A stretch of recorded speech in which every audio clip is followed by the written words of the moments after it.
Bugün dastur boyunca көрісу күні.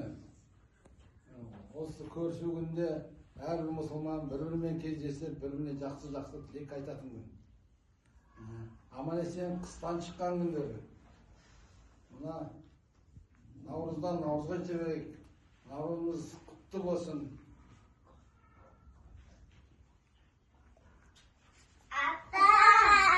Ой, айналайын, міне. Ой, balalarım geldi koy. Aynalayın da. Көрісу күні құтты болсын жандарым. Сәлемет сіздерме. Аха. Көрісу күні құтты болсын, айнаlayın. Ассаламу алейкум.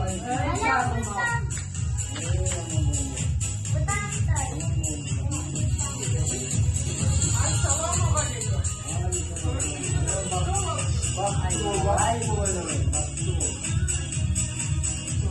Şuradan tutun, aman için ciddi vereyim. Kızım, көрісу күні құтты болсын, еліңіз aman болсын. Құтты болсын, рахмет айналайын. Ал енді басымыз аман болсын, асымыз адал болсын, деніміз сау болсын, бала-шағамыз аман болып, ұрпақтан ұрпаққа жете берейік. Бәрі осы күнімізге амандық тілеймін, Аллах.